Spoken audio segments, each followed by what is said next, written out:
आकाशवाणी नागपूर प्रसारित करीत आहोत कार्यक्रम स्वस्थ भारत. श्रोतेहो नमस्कार. स्वस्थ भारत या कार्यक्रमात मी वैदेही चौरे आपणा सर्वांचं स्वागत करते. श्रोतेहो, प्रत्येकाला वाटतं की आपण सुंदर दिसावं. मग सुंदर दिसायचं असेल तर काय करायचं? जर आपण वैद्यकीय शास्त्राकडे वळलो तर आपल्याला लक्षात येतं की प्लास्टिक सर्जरी हा एक उत्तम पर्याय आहे. आणि म्हणूनच आजच्या भागात आपण प्लास्टिक सर्जरीचे नवे आयाम याविषयी जाणून घेणार आहोत. आणि याविषयी आपल्याला मार्गदर्शन करत आहेत सुप्रसिद्ध प्लास्टिक आणि कॉस्मेटिक सर्जन डॉक्टर पवन शहाणे. नमस्कार डॉक्टर. नमस्कार. डॉक्टर, प्लास्टिक सर्जरी म्हणजे काय हे थोडं बहुत आमच्या श्रोत्यांना माहीत आहे, पण एक्झॅक्टली प्लास्टिक सर्जरी काय असते, काय सांगाल याविषयी? प्लास्टिक सर्जरी हा एक आमच्या वैद्यकीय शास्त्राचाच एक पार्ट आहे. जनरली जे जनरल सर्जन्स असतात त्यांना अजून पुढचं मास्टर ऑफ चिरर्जी MCHचं ट्रेनिंग करून प्लास्टिक सर्जन बनावं लागतं. प्लास्टिक सर्जरीमध्ये खूप साऱ्या प्रकारच्या डिफरंट वेगवेगळ्या सर्जरीज आहेत. आणि मोठ्यात मोठे आपण समजा विभाग केले तर रिकन्स्ट्रक्टिव्ह सर्जरी आणि कॉस्मेटिक सर्जरी असे दोन मोठे ब्रॉड विभाग आहेत त्याच्यामध्ये. आणि बऱ्याचशा सर्जरी अदर दुसऱ्या ज्या स्पेशलिटीज आहेत त्यांच्यासाठी पण प्लास्टिक सर्जरीची गरज पडते. म्हणजे आपण सुरुवातच केली आणि बघितलं तर कुठला ॲक्सिडेंट झाला, कोणाला काही जखम झाली हातापायाला किंवा चेहऱ्याला कुठे जखम झाली तर चेहऱ्याचे हाड मोडले, फाटलं, ओठ फाटला, कुठे डोळ्याला फाटलेलं आहे, तर याला व्यवस्थित परत जसंच्या तसं आणून जोडणं, त्या बोन्सला त्या प्रकारे फिक्स करणं, अशा या जो मॅक्झिलोफेशियल सर्जरीज आहेत, क्रॅनिओफेशियल सर्जरीज आहेत, हा एक प्लास्टिक सर्जरीचा पार्ट आहे. कोणाच्या हाताला काही लागलं असेल, फॅक्टरीजमध्ये काम करताना किंवा घरी पण कुठे काम करत असताना हाताला लागणं कॉमन आहे. त्यावेळेस कुठला नुसता कट होणं, कट खूप डीप जाणं, आतल्या जे टेंडन्स किंवा नर्व्स आहेत, ब्लड वेसल्स आहेत ते कटणं किंवा बोन पण कटणं इथपर्यंत होऊ शकतं. तर ह्या ठिकाणी त्याला वापस जोडणं आणि व्यवस्थित परत त्या हाताला फंक्शनमध्ये घेऊन येणं, अशा ट्रॉमाच्या केसमध्ये प्लास्टिक सर्जरीचा रोल येतो आहे.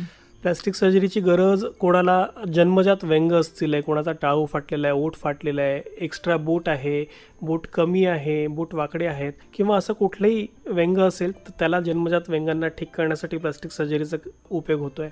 प्लास्टिक सर्जन कॅन्सरच्या पेशंट्समध्ये पण काम करतो आहे. कोणाचा तोंडाचा कॅन्सर आहे किंवा ब्रेस्ट कॅन्सर आहे, ते काढल्यानंतर जी जखम पडलेली आहे कुठे पण त्याला वापस रिकन्स्ट्रक्ट करून वापस पूर्ववत करण्यासाठी म्हणून प्लास्टिक सर्जरीचा काम होतो आहे. कुठल्या मेजर ॲक्सिडेंट्समध्ये समजा बोन फ्रॅक्चर झालेले आहेत, ब्लड वेसल्स किंवा नर्व कटलेले आहेत आणि स्किन किंवा बाकी वरच्या मसलचा लॉस झालेला आहे, त्यावेळेस ऑर्थोपेडिशियन तर त्या हड्डीला बोनला फिक्स करतोय. त्याच्या व्यतिरिक्त प्लास्टिक सर्जनचा बाकी रोल असतो की त्या स्किनला मसलला कसं तो व्यवस्थित करू शकेल, जखम लवकरात लवकर कशी ठीक होईल आणि परत तो अवयव परत कामाला पूर्ण कसं काय येऊ शकेल या ठिकाणी येतं.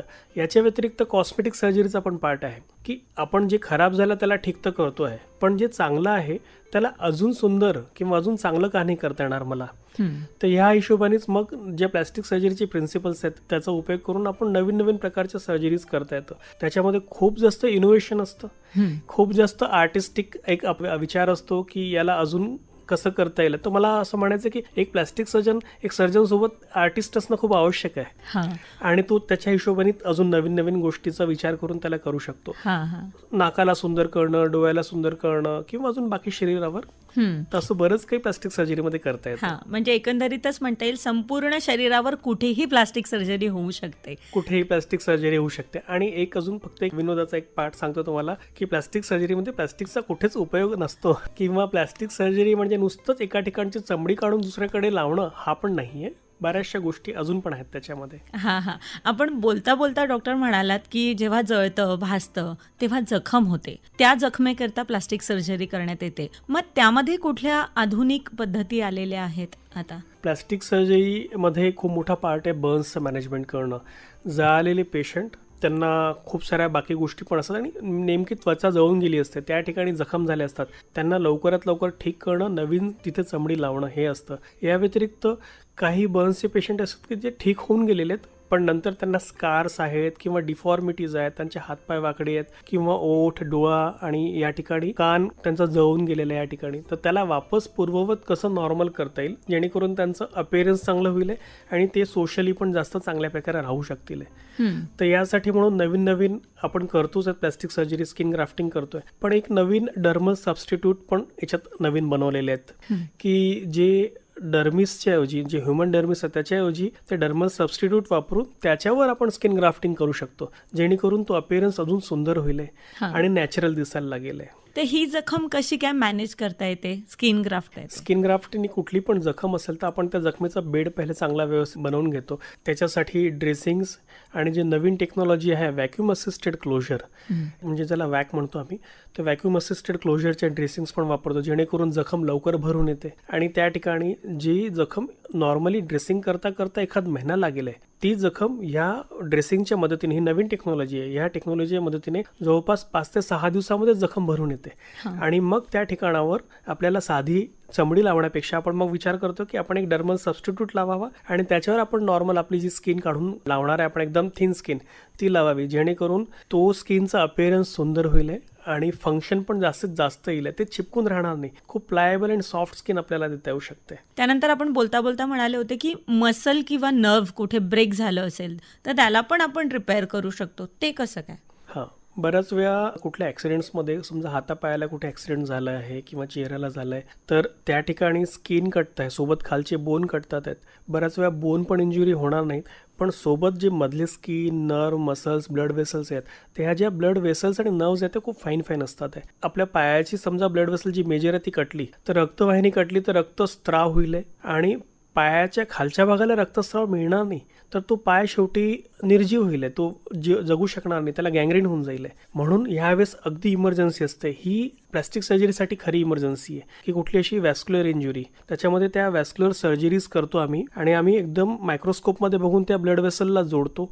अगदी बोट पण कटून आलं कोणाचं तर ते पण आपल्याला जोडता येतं. त्याच्या ज्या छोट्या छोट्या ब्लड वेसल्स आहेत त्यांना जोडून आपण त्या बोटाला परत पूर्णपणे जिवंत करू शकतो आणि ते पूर्णपणे कामात पण येऊ शकतं. तर अशा प्रकारे त्या वेसल्सला जोडणं, त्याच्यासोबतच सेन्सेशन असणं पण आवश्यक आहे पायामध्ये, हातामध्ये, कुठे पण. तर त्याच्या ज्या मज्जातंतू असतात किंवा नर्व्ज असतात त्यांना पण आपल्याला जोडायचं आहे. त्याच्यामध्ये अजून नवीन टेक्नॉलॉजी आलेली आहे की आपण नर्व्जला नुसतं सुचर करून न जोडता आपण त्याच्यामध्ये नवीन ग्लू वापरतोय. तर ग्लू वापरल्यामुळे ते खूप सोपं होऊन जातं आणि ते अगदी छानपैकी व्यवस्थित जोडून त्याचा रिझल्ट आपल्याला कम्प्लिटली बघायला मिळतो. म्हणजे आधुनिक पद्धतीने आता तुटलेलं बोट देखील आपल्याला जोडता येणार आहे.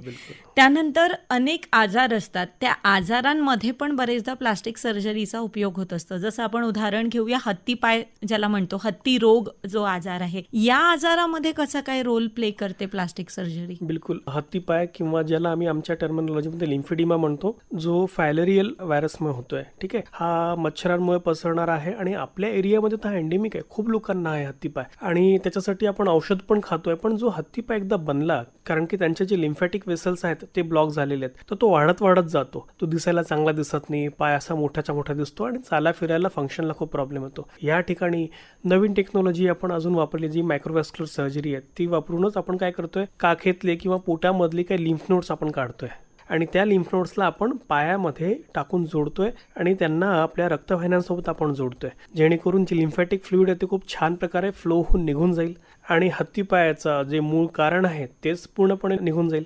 तर हत्तीपाय आपला संपवून आपण एक नॉर्मल पाय बनवू शकू आणि त्या व्यक्तीला ही सर्जरी म्हणजे एकदम लाईफ चेंजिंग सेकंड लाईफच असतं. डॉक्टर, याविषयी अधिक बातचीत आपण करत राहणार आहोत, पण तत्पूर्वी एक ब्रेक घेऊया.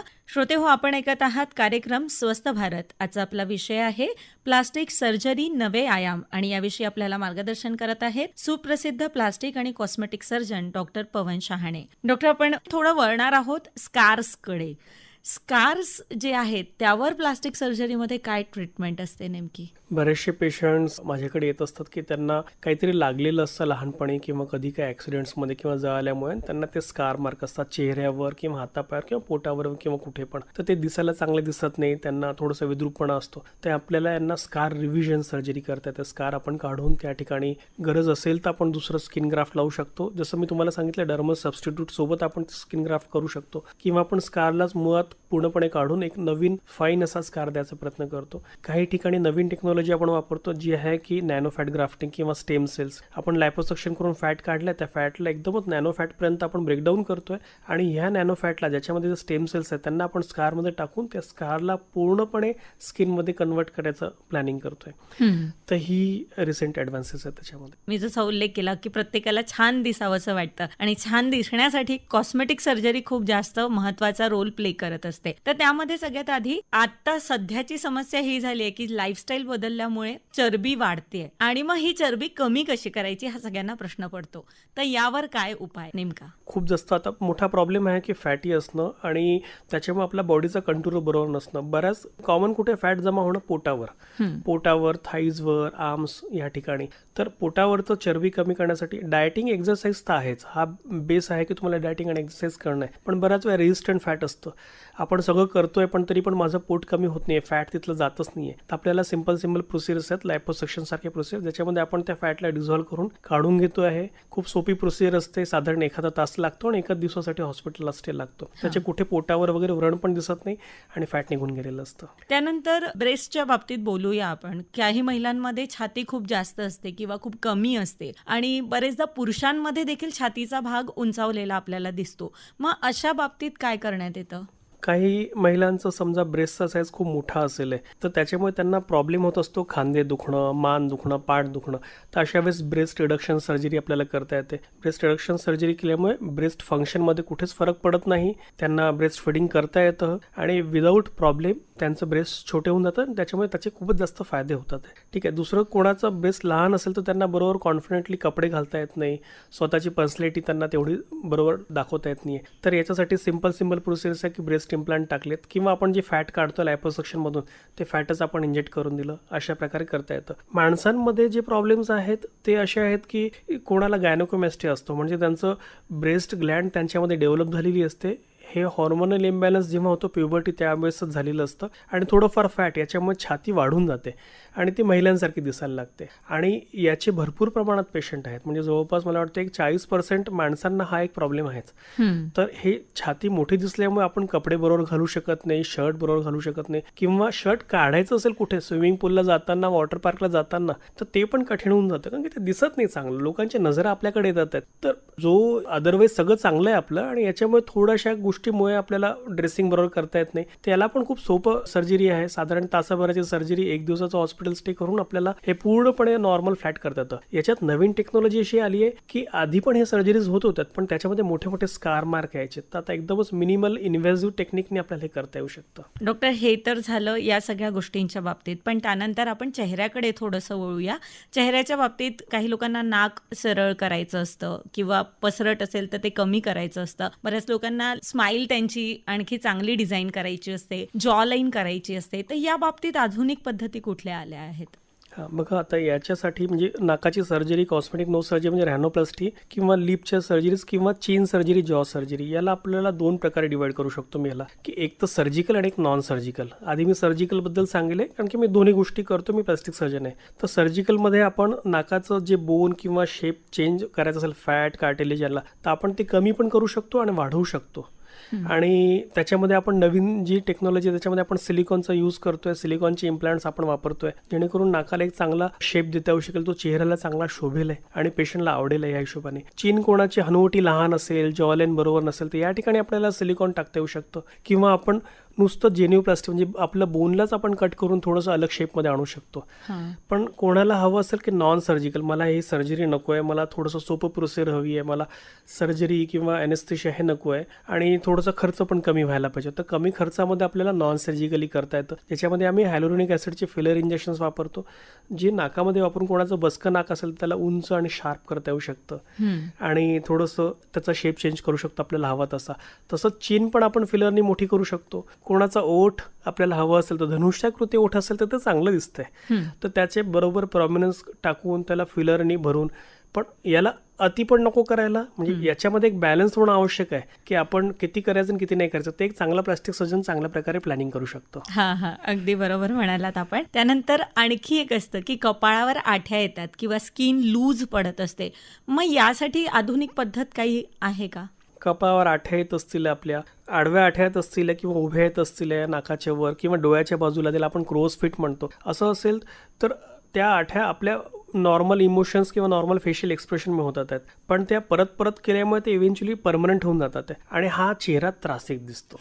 म्हणजे हे एकदम सरळ ओपिनियन की कोणी असा चेहरा बघितला आठ्या असलेला त्याला वाटतं की याला काहीतरी टेन्शन आहे किंवा हा रागावलेला आहे. आणि आपण मनातून प्रसन्न असलो तरी सुद्धा तसं नसतो. तर याला कमी करण्यासाठी सगळ्यात सिंपल प्रोसिजर 5 मिनिटाची प्रोसिजर असते, बोटॉक्सचे इंजेक्शन्स किंवा बोटुलिनम टॉक्सिनचे इंजेक्शन्स. बोटुलिनम टॉक्सिनचे इंजेक्शन्स आपण लावलं तर मसल रिलॅक्स होऊन जातात आणि रिंकल्स आपले गायब होऊन जातात आहे. 5 मिनिटाचं प्रोसिजर एकदमच कमी खर्चात होणारं असतं आणि त्याचा 6 महिन्यापर्यंत इफेक्ट राहतो. या सगळ्या गोष्टींमध्ये आजकाल ऐकायला मिळतं की 3D दाखवलं जातं की तुम्ही कसे दिसणार आहात, काय होणार आहे नेमकं. तर हे कसं काय करण्यात येतं? याच्यासाठी ना बरेचसे सॉफ्टवेअर आहेत. तर आम्ही पेशंटचे फोटोग्राफ्स आणि आधी सर्जरीचा सगळ्यात बेस तर आधी प्लॅनिंगपासूनच होतं आहे. कुठलाही प्लॅस्टिक सर्जन प्लॅनिंगशिवाय सर्जरी करणारच नाही. म्हणजे प्लॅनिंग इज मोस्ट इम्पॉर्टंट. त्याच्यासाठी वेळ पण तेवढाच जातो. तर नेमकं काय हवं आहे पेशंटला आणि काय बदलायचं याच्यासाठी प्लॅनिंगसाठी हेल्प आम्ही घेतो की 3D मॉडेलिंगची. 3D प्रिंटिंग टेक्नॉलॉजी नवीन आहे आपल्याकडे आणि त्याचा आपण पूर्णपणे यूज करतोय. तर 3D प्रिंटिंग करून आपण बोनी स्ट्रक्चर जे आहे स्केलेटन त्याचं आपण प्रिंट करून घेतोय आणि त्या बोनी स्ट्रक्चरवर आपल्याला सर्जरी करून प्लॅन करता येईल किती वाढवायचं आहे, किती कमी करायचं आहे, जेणेकरून ते अजून चांगलं कसं दिसेल.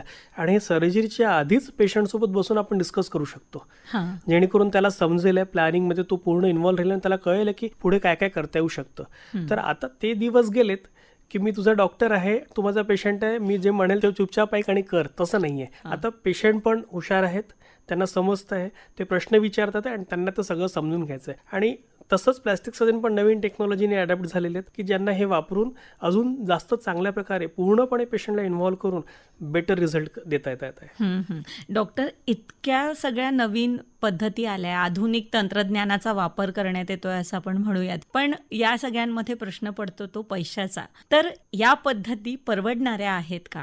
हा एक मिथ आहे की ती प्लास्टिक सर्जरी किंवा कॉस्मेटिक सर्जरी खूप महाग असते. असं नाही आहे. प्लास्टिक सर्जरी ही एकदमच अफोर्डेबल आहे. मी एकदम अफोर्डेबल का म्हणेल, कारण की मी जेव्हा कम्पेअर करतो की बाकी कुठल्या बिमारीसाठी, कुठल्या आजारपणासाठी आपण हॉस्पिटलला जातोय, आपल्याला औषधपाण्याचा खर्च होतोय, त्याच्यापेक्षा निश्चितच हे खर्च कमी आहे. आपण हॉटलिंगमध्ये किंवा कॉस्मेटिक्समध्ये आपण जेवढं काय दुसऱ्या अशा गोष्टीमध्ये खर्च करतोय त्याच्यापेक्षा ही परमनंट आपल्या शरीरावर केलेलं इन्व्हेस्टमेंट आहे, असा विचार करायचा. खरंच खूप महत्त्वपूर्ण असं मार्गदर्शन आपण केलंय. सरते शेवटी प्लास्टिक सर्जरीचे नवे आयाम याविषयी आमच्या श्रोत्यांना काय सांगाल? प्लास्टिक सर्जरीमध्ये खूप जास्त इनोव्हेशन्स असतात आणि नवीन नवीन गोष्टी इन्व्हॉल्व केल्या जात आहे. मिनिमम स्कार राहिले आणि जास्तीत जास्त चांगलं रिझल्ट येतील आहे. दुखणं लवकरात लवकर कमी करता येईल. म्हणजे डॉक्टरांचा मेन उद्देश, मला विचारलं की डॉक्टर का बनायचं तुम्हाला, तर पहिलं माझं डेफिनेशन की दुखणं कमी करण्यासाठी, मला पेन कमी करता आलं पाहिजे. बेसिक डॉक्टर त्यासाठीच बनतोय. त्याच्यानंतर मग मला अजून बाकी पण गोष्टी चांगल्या करायच्यात की मला एक नॉर्मल ह्युमन बिंगला परत जे काय झालं आहे ॲक्सिडेंट किंवा ट्रॉमामुळे झालं आहे त्याला ते अजून परत ते देता आलं पाहिजे. आणि हे रिकन्स्ट्रक्ट सर्जरीचा पार्ट झाला आहे. आणि जो ऑलरेडी चांगला आहे त्याला अजून चांगलं का नाही करता येणार, हा मी स्वतःला विचारलेला प्रश्न आणि याच्यामुळे बनलेलं आहे कॉस्मेटिक सर्जरी. डॉक्टर पवन शहाणे, आपण इथे आलात आणि प्लास्टिक सर्जरी नवे आयाम याविषयी आमच्या श्रोत्यांना महत्त्वपूर्ण असं मार्गदर्शन केलं. आकाशवाणीतर्फे मी आपले आभारी आहे. धन्यवाद. नमस्कार. श्रोतेहो, प्लास्टिक सर्जरी नवे आयाम या विषयावर सुप्रसिद्ध प्लास्टिक आणि कॉस्मेटिक सर्जन डॉक्टर पवन शहाणे यांची वैदेही चौरे यांनी घेतलेली मुलाखत आपण ऐकलीत आजच्या स्वस्थ भारत या कार्यक्रमात. पुन्हा भेटूया पुढील कार्यक्रमात. तोपर्यंत नमस्कार. या कार्यक्रमाच्या सादरकर्त्या होत्या संगीता अरसपुरे. ही आकाशवाणी नागपूर केंद्राची निर्मिती होती.